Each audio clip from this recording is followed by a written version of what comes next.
Alright, hello, citizens of the Nigelverse. It is Nigel here once again, and welcome back to System Shock Radio. I got some topics for you guys, so without further ado, let's get right into it. The first thing we're going to talk about is Super Nintendo World opening at Universal Studios. This is obviously of interest to me.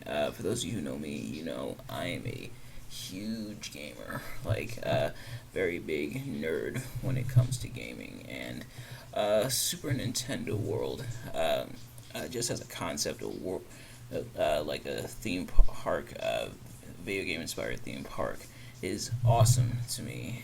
And reading through it here on the Universal website, this is Universal Studios Hollywood, but it talks about being able to do something such as Mario Kart Bowser's Challenge, and where it says, ready to experience Mario Kart like never before.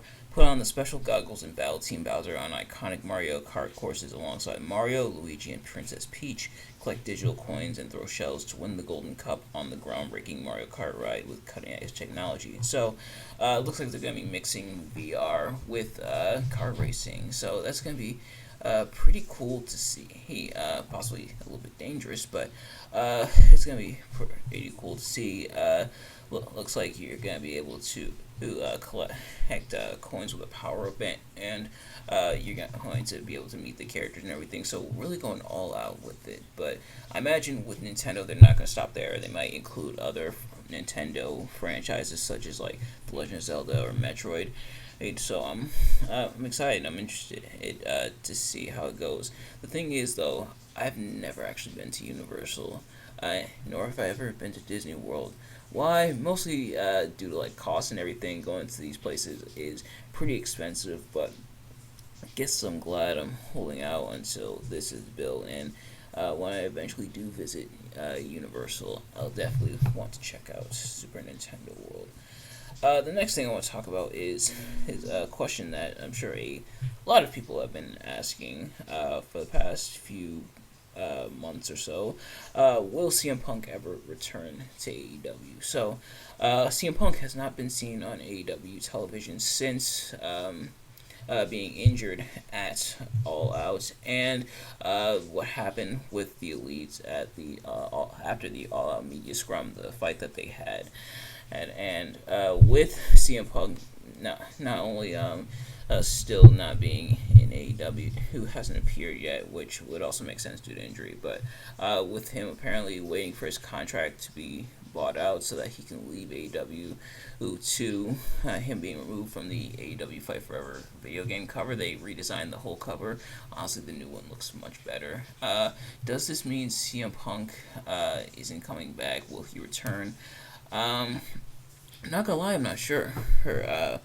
I'm sure Tony Khan probably wouldn't want to let CM Punk go that easily, because even despite CM Punk and some of his more controversial nature when it comes to things, he is admittedly seen as a very, very big draw, and so someone like that is not someone that you'd want to let go fairly easily. He apparently FTR, which is Dax Harwood and Cash Wheeler, they want to see him still in AEW, and honestly, I'd love to continue to see CM Punk in AEW, but with this trajectory, I'm not entirely sure. And the thing is, CM Punk has burned so many bridges, so many other places, that a return to not even just AEW, but wrestling in general may or may not be feasible. But this is all speculation. And time will tell. I could be very wrong on that, and he probably could return on Wednesday. Who knows? But we'll see. Some people have tried to theorize that maybe this is a part of a storyline, an elaborate storyline, and with CM Punk coming back, teaming up with FTR against the Elites. I'm not sure about that. That will remain to be seen, but for now, CM Punk returning to AEW is still a question mark. But let me know in the comments, would you guys like to see CM Punk return to AEW? The next thing I want to talk about Oh, let's go to the other side now. WWE. I want to talk about Triple H as the head of creative so far. So around July or June, July, around when Vince McMahon got caught up in the scandal and everything. Triple H took over as head of creative. Vince McMahon resigned, he retired, and Triple H took over. And the much allotted Triple H era that a lot of people were looking forward to, who after seeing his work in NXT, seeing how he booked NXT and everything, a lot of people were excited for the day that Triple H would finally take over WWE, and that has the case now. Even with the ongoing WWE sale, Triple H has said nothing's going to change. He's still going to remain head of creative.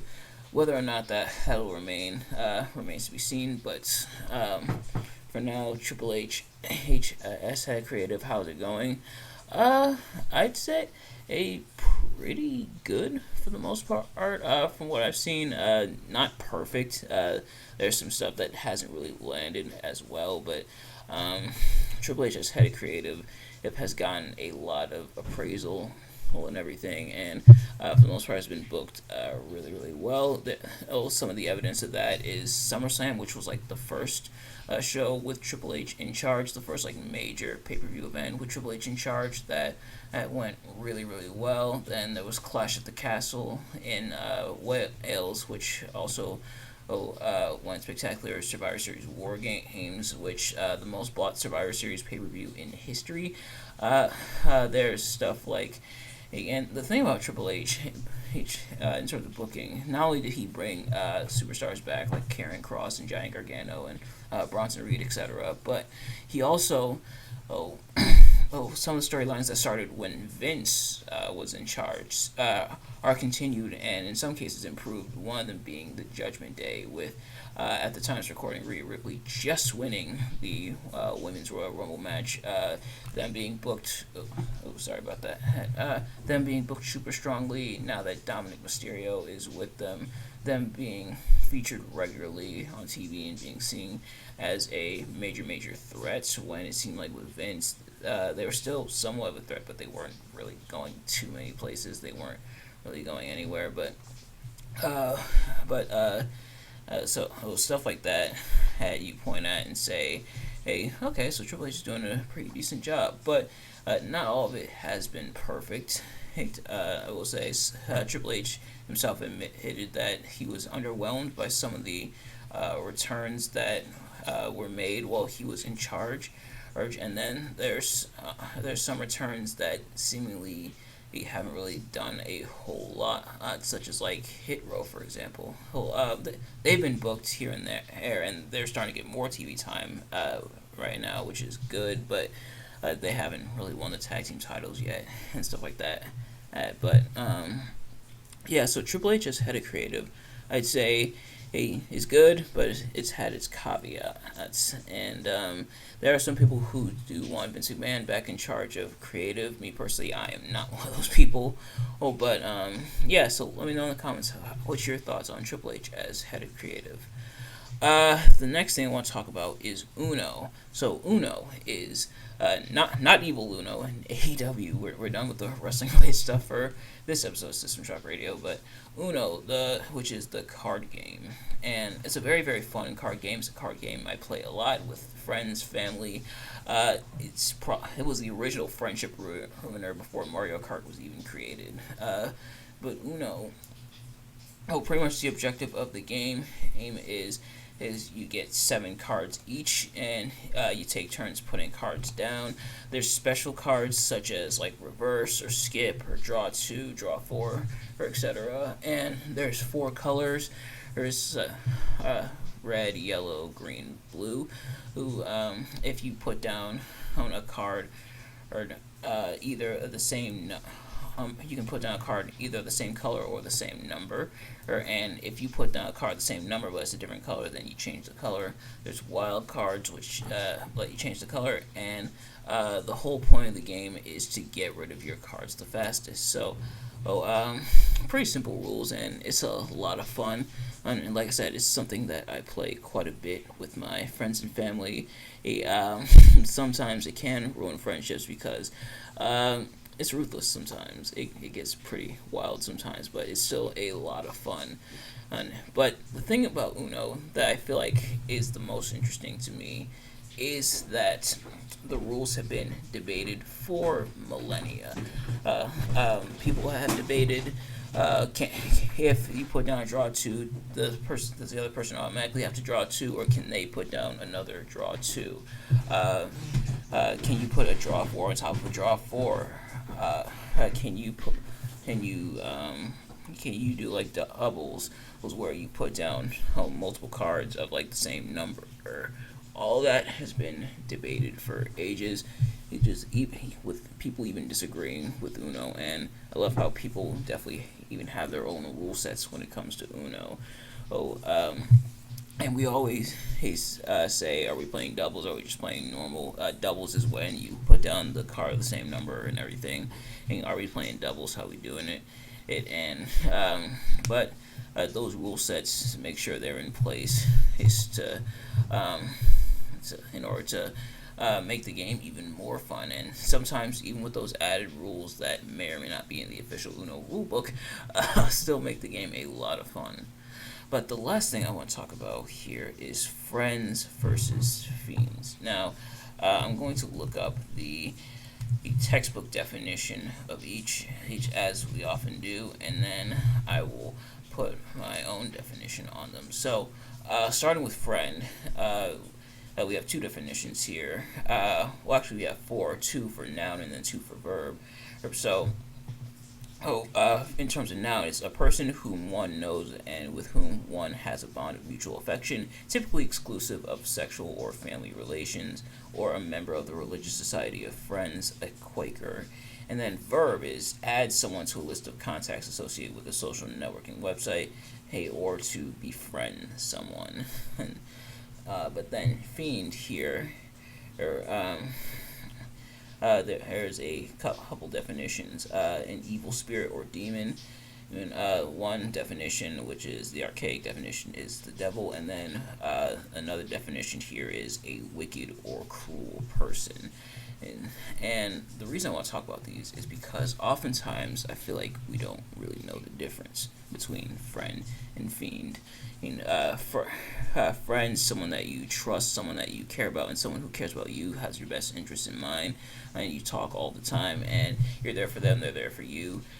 Great, but fiends oftentimes may disguise themselves as friends, but are actually not. They actually don't have your best interests in mind. They're only merely using you for their own personal gain, and they will not be satisfied until you who are drained and they get what they want. So know the difference between the two. There's a lot of people out here who will try to pretend that they're your friend until they get what they want, and then they just throw you away. And leave it at that. But a true friend and will always be there for you, always be there to pick you up, never take advantage of you. Make sure that you are friends and not fiends with other people as well, because that's not cool. The feeling of betrayal of when you think someone is your friend, but it turns out they're just using you, is not a fun feeling. It's a very, very heartbreaking feeling. But yeah, so make sure you pinpoint the difference between your friends and your fiends and sort them accordingly. Now, you may be asking, how can you do that? A lot of it comes down to observation, and observe how your friend interacts not just with you but others around you guys as well. How they interact with the world around them, and then also make sure to think about things and keep things in mind. If it seems like you're always doing favors for them, but they're never doing any favors for you, or if they only hit you up when they need something and no other time, and that's one of the ways to know. But nevertheless, that's going to do it for this episode. Thank you all so much for watching. I hope you enjoyed. If you did, please do me a favor, like, comment, subscribe, share it with your friends, turn on post notifications so every time I upload videos you can see as soon as it drops. Share it with your friends and fiends, I guess. But let me know in the comments below your reaction to anything I talked about in this episode, and I will see you guys later. Peace.